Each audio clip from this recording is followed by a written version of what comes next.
ఉగాది రోజు నుంచి ఇప్పటివరకు అమలు చేయలేకపోయిన సూపర్ 6 పథకాలన్నీ కూడా ఉగాది నుంచి ప్రారంభిస్తామని ప్రజలందరినీ కూడా మభ్య పెట్టడం జరిగింది. ఈ సందర్భంగా మనం ఈ 10 నెలల కాలంలో రాష్ట్ర ముఖ్యమంత్రి నారా చంద్రబాబు నాయుడు గారి మాటలు కానీ, ఉప ముఖ్యమంత్రి శ్రీ పవన్ కళ్యాణ్ గారు కానీ,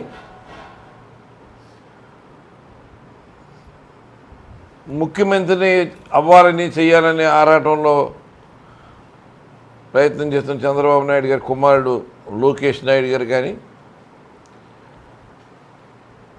ఈ 10 నెలల కాలంలో ఏం చేశారయ్యా అంటే,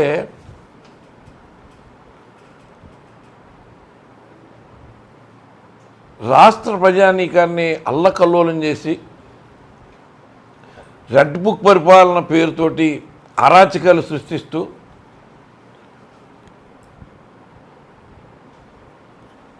ఏదైతే భారత రాజ్యాంగం సామాన్య మానవుడికి ఇచ్చిన వ్యక్తిత్వ స్వేచ్ఛని హరిస్తూ, భావ వ్యక్తీకరణ స్వేచ్ఛని హరిస్తూ పోలీసు వ్యవస్థని అత్యంత దారుణంగా డిగ్రేడ్ చేసి వాళ్ళతోటి మరి ఇవాళ రాజ్యాంగాన్ని అణగదొక్కే ప్రయత్నం చేస్తాం. కానీ ఈ పోలీసు వ్యవస్థ ద్వారా అరాచకాలు సృష్టించడానికి కానీ వాళ్ళు చేస్తున్న ప్రయత్నం చూసిన తర్వాత వాళ్ళ ప్రజలందరికీ కూడా అర్థమవుతూ ఉంది ఎంత దుర్మార్గమైన కూటమికి మనం ఓటేసాం. ఆవేళ ఎలక్షన్కి ముందు చంద్రబాబు నాయుడు గారు వల్లించిన పలుకులు కానీ, పవన్ కళ్యాణ్ గారు వీరావేశంతో ఊగిపోతూ కొట్టిన పంచి డైలాగులు కానీ, అంటే ఏదో మేము వచ్చి ఏదో ఉద్ధరించేస్తాం చేసేస్తామని చెప్పిన విధానాలు చూసిన తర్వాత జనంలో ఏదో చేస్తారు. ఇప్పటివరకు జగన్మోహన్ రెడ్డి గారి పరిపాలన 5 సంవత్సరాలు బాగా సుఖంగానే ఉన్నాం, మరింత చేస్తామని నమ్మిస్తున్నారు అని ప్రజలు కూడా నమ్మకంగానే ఓట్లేసి గెలిపించారు. ఓ పక్కన ఎలక్షన్ అయిపోయిన తర్వాత మేమంతా వైఎస్ఆర్కే ఓటేస్తున్నామంటే దేశవ్యాప్తంగా ఉన్న అనుమానం ఏంటంటే ఈవీఎంలో వ్యవస్థలోనే ఏదో మ్యానిపులేట్ చేస్తున్నారు, ఈవీఎం అనే వ్యవస్థని అడ్డం పెట్టుకు ద్వారా వాళ్ళు ఊహించని మెజారిటీలతోటి విజయం సాధించారన్న అపోహ ఒక మన రాష్ట్రంలోనే కాదు, ఆ తర్వాత జరిగిన అన్ని రాష్ట్రాల ఎన్నికల్లో కూడా ఆయా రాష్ట్రాల్లో ప్రజల్లో అభిప్రాయం అన్నది అందరిలోనూ కనపడతా ఉంది. సరే, వాస్తవం ఏదైనా సరే ఒకసారి అధికారంలోకి వచ్చిన తర్వాత ప్రభుత్వాలు ప్రజలకు ఇచ్చిన వాగ్దానాలు ఏంటి, మనం ఏం చేస్తామన్న దాని మీద ఆలోచించవలసిన బాధ్యత వాళ్ళ మీద ఉంది కదా. ఇవాళ కూటమి ప్రభుత్వం అధికారంలోకి వచ్చిన తర్వాత కేంద్రంలో అధికారంలో బీజేపీతో సహా ఏ ఒక్కరికి స్పృహ లేదా? మనం ఇచ్చిన సూపర్ 6 హామీలు అమలు చేస్తానో సంవత్సరం అయిపోతుంది, కనీసం సూపర్ 6 హామీలు అమలు చేసే ప్రయత్నంలో భాగంగా 10 నెలల ముందు అయిపోయిన తర్వాత కూడా కొత్త బడ్జెట్లో ఈ సూపర్ 6 హామీలకు సంబంధించిన అలాట్మెంటు కేటాయింపులు జరిగినాయా లేదా అన్నది చూసినా మరి దానికి సంబంధించి ఎక్కడ సూపర్ 6 హామీలకి విలువ ఇచ్చే విధంగా ఎక్కడ కనపడలేదు.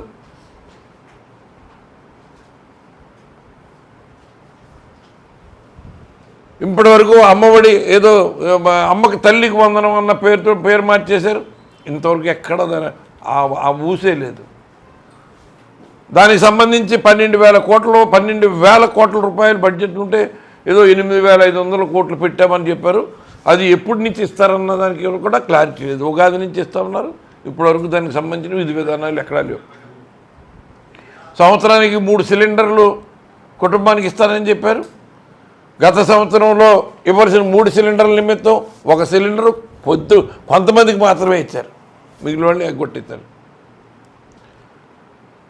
స్త్రీ శక్తి పేరు మీద 1500 ప్రతి మహిళకి 18 సంవత్సరాలు నిండిన మహిళలకి 60 సంవత్సరాల లోపు ఉన్న వాళ్ళకి ఇస్తామని చెప్పి మోసం చేశారు.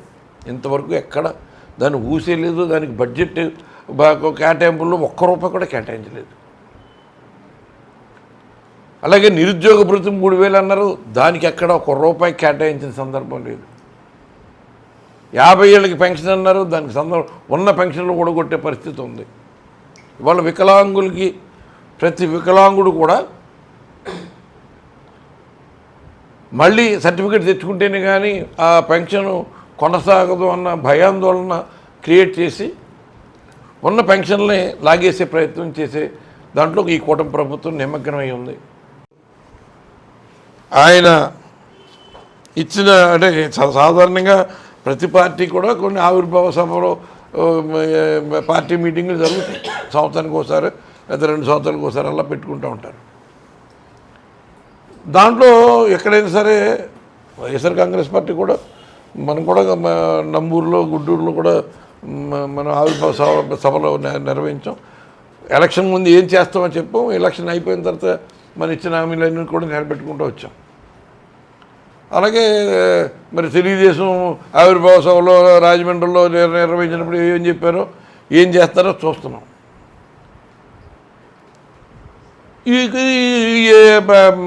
పిఠాపురంలో జరిగిన జనసేనకు సంబంధించిన ఆవిర్భావ సభలో ఒక వెరైటీగా జరిగింది. అది ఆ పార్టీ ప్రజలకి ఏమి హామీలు ఇచ్చామన్న ప్రస్తావన కానీ ఈ రాబోయే 4 సంవత్సరాల్లో ఇంకే ఏమన్నా చేస్తామని మనం నిలబెట్టుకుంటామన్న ఊసు కానీ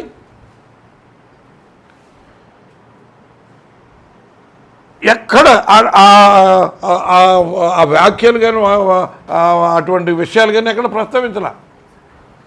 వచ్చిన జనం వచ్చారు, ఒక మాస్ హిస్టీరియా క్రియేట్ చేయాలి. తన వాగ్దాటితోటి వచ్చిన జనం అందరూ ఊగిపోయేలాగా ఒక మాస్ హిస్టీరియా క్రియేట్ చేయాలన్న ఆలోచనతో అక్కడ మాట్లాడడం జరిగింది.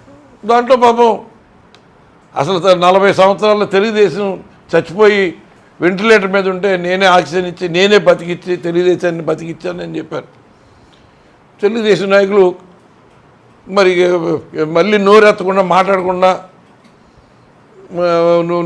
మూసుకున్నారంటే దాని అర్థం ఏంటంటే తెలుగుదేశం పార్టీ చచ్చిపోయింది, చివరి క్షణాల్లో ఉంటే పవన్ కళ్యాణ్ వచ్చి మాకు ఆక్సిజన్ అందించి మాకు ప్రాణాలు నిలబెట్టాడని పవన్ కళ్యాణ్ స్వయంగా మీటింగ్లో చెప్తే నిజమే కదా అనుకుని సరిపెట్టుకున్నారా?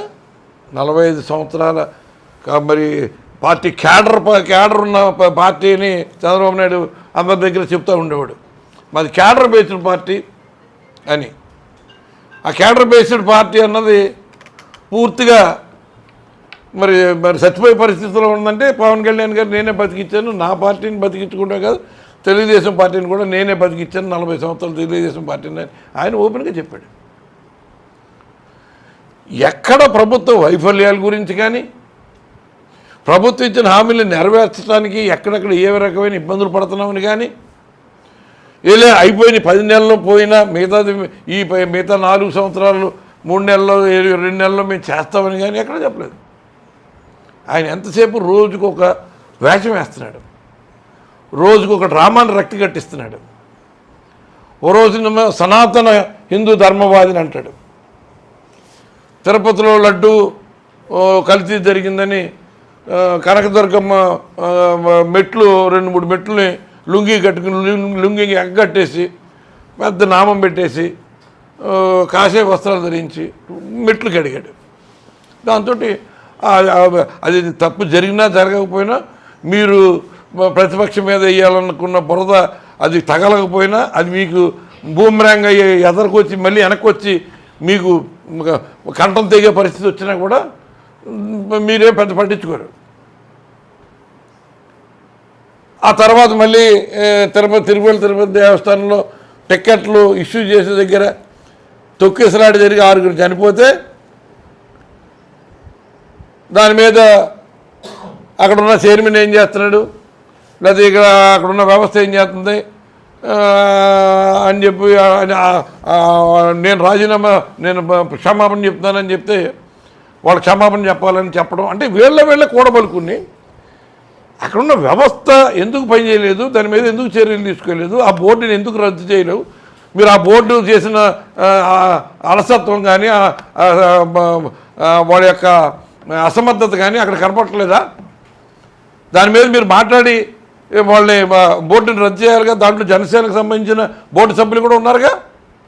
ముందు మీరు రాజీనామా చేయండి, దీనికి నిరసనగా అని మేము ఆదేశించవచ్చుగా. ఎక్కడ పవన్ కళ్యాణ్ గారు ప్రభుత్వ అసమర్థతను డైరెక్ట్గా ప్రస్తావించకుండా జరిగిన అన్యాయానికి కానీ జరిగిన ఏ సంఘటన కూడా తన బాధ్యత తీసుకోవట్లా. నేను ప్రభుత్వంలో బాధ్యతగా ఉన్నాను, నేను బాధ్యత పదవిలో ఉన్నాను, ఉప ముఖ్యమంత్రిగా అన్నీ నాకు తెలిసే జరుగుతున్నాయని భావనలో ఉండేమన్నారు. మీరు జగన్మోహన్ రెడ్డి గారి ప్రభుత్వ హయాంలో ఆయన ప్రమేయం లేకుండా, ప్రభుత్వ ప్రమేయం లేకుండా కుట్రపూరితంగా మీకు సంబంధించిన మీ మిత్రులు, మేము దేవుణ్ణి ఏం చేసినా మాకేం అంటుకోదు, దేవుణ్ణి మేము రాజకీయంగా ఎలా కావాలంటే అలా ఉపయోగించుకుంటాం, అది మా హక్కు అనుకున్న వ్యక్తులు కొంతమంది దేవాలయాలను పడగొట్టారు, దేవుళ్ళు తలగలు నరికేశారు, రథాలను కాల్చేశారు. అంటే హిందూ మతం మీద విశ్వాసం ఉన్న వాళ్ళ సెంటిమెంట్ దెబ్బ కొట్టితే మనకి రాజకీయంగా కలిసి వస్తుందని ఒక దురుద్దేశపూర్వకమైన ఉద్దేశంతో చేసిన కార్యక్రమాలు.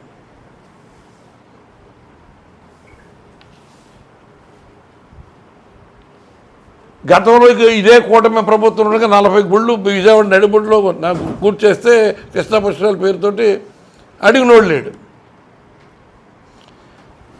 అక్కడ రామతీర్థంలో రాముల వారి విగ్రహం తలనారికేస్తే మా ఇంట్లో ప్రతి నిత్యం రామజపం చేసుకునే మాకు కోపం రాదా అని ఒక సందర్భంలో చెప్పి, మా ఇంట్లో మా నాన్నగారు అంతా నాస్తికులు, మేము మా నాయనమ్మ దీపారాధన చేస్తే హారతిస్తే హారతిలో సిగరెట్ కాల్చుకునే మా నాన్నగారు అని ఆయన గౌరవాన్ని